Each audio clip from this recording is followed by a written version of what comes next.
पहले online class में हम आपको केले की फसल पढ़ा रहे थे और उसमें बहुत कुछ बता गए हैं। उसमें प्रवर्धन की विधियां बता रहे थे, प्रसारण की, प्रोपोगेशन की, और उसमें हमने आपको बताया था कि ये सकल्स द्वारा इसका प्रसारण होता है। तो वही आज उसी के आगे चलते हैं हम उसी क्रम में, और आज आपको हम बताते हैं अधोभूस्थारी या पुत्तियों का रोपण यानी ट्रांसप्लांटिंग ऑफ सकल्स। केले के पौधे खेत में वर्षा ऋतु में जुलाई से लेकर सितंबर तक रोपे जाते हैं यानी ट्रांसप्लांट किए जाते हैं। केले गड्ढे अथवा नालियों में रोपे जाते हैं।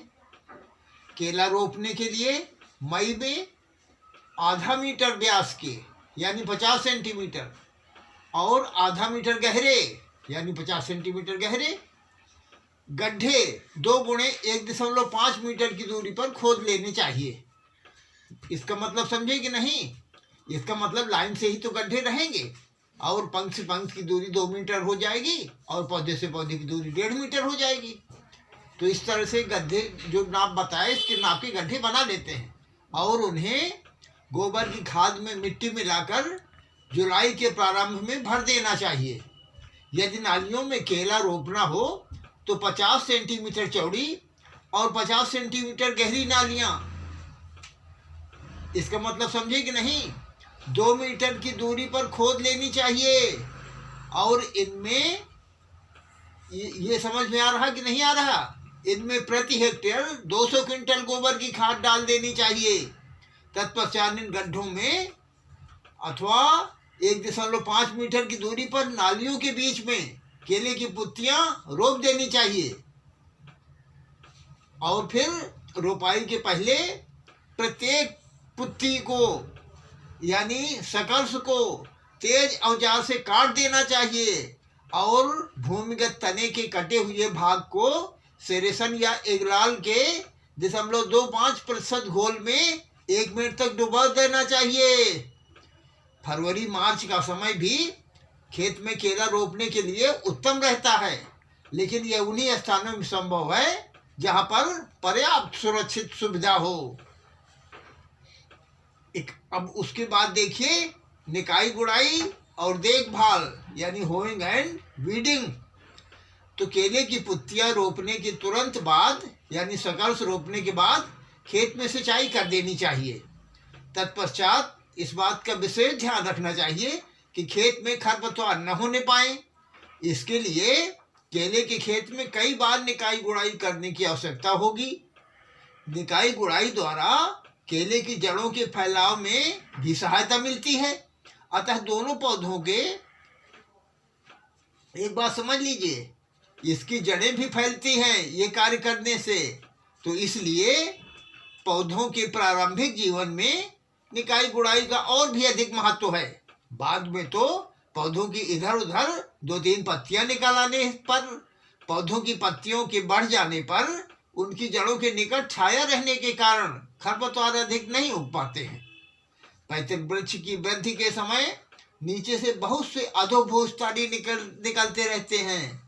इन्हीं को तो लगाया जाता है, आपको समझा ही दिया है, सॉल्ट सर्कल लगाते हैं जो पौधों की वृद्धि में रुकावट डालते हैं। इसलिए जब तक पैतृक वृक्ष में फूल ना आए तब तक किसी भी अधोस्थारी को आगे वृद्धि करने के लिए नहीं छोड़ना चाहिए। फूल आने के समय एक शक्तिशाली अधोभूस्थारी जिसको कि पुत्ती कहते हैं और अंग्रेजी में सकल कहते हैं, तो सकल्स को आगे वृद्धि करने के लिए छोड़ देना चाहिए। जब पैतृक वृक्ष के फल पक जाएं, उस समय दूसरी अधोभूस्थारी को आगे वृद्धि करने देना चाहिए। उस समय पहला अधोभूस्थारी या पुत्ती 5 माह का होता है जो पैतृक वृक्ष का स्थान ले लेता है। इस प्रकार 6-6 महीने बाद एक अधोभूस्थारी पुत्ती यानी सकल्स की वृद्धि करके इसको बहुवर्षीय फसल के नियमित किया जा सकता है। जिस ओर, एक बात और समझ लीजिए कि जिस ओर केले की घेर आती है उस ओर पौधे झुक जाते हैं और कभी कभी तो पौधे गिर भी जाते हैं। अतः घेर, जिसको कि गुच्छा कहते हैं, बंच कहते हैं घर के थोड़ा बोझ के कारण केले के पेड़ों को गिरने से बचाने के लिए उनके नीचे लकड़ी का सहारा देना पड़ता है, जो कि पौधे को सहारा दे सके और पौधे को भूमि पर न लेटने दे।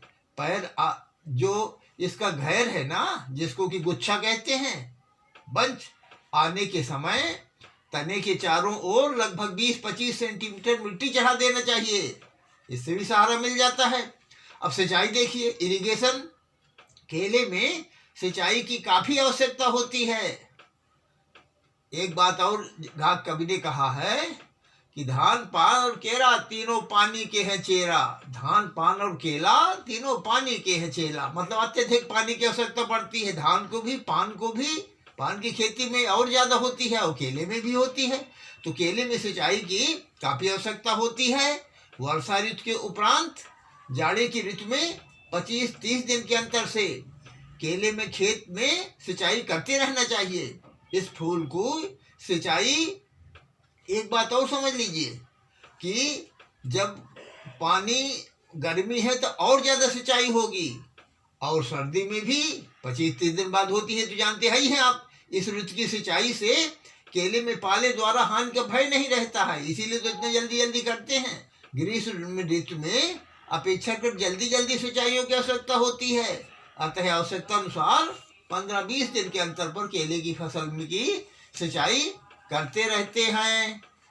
और फिर वर्षा ऋतु में यदि वर्षा में अधिक विलंब हो जाए तो फसल में सिंचाई कर देनी चाहिए। असल में जिस केले में, एक बात और ध्यान दीजिए।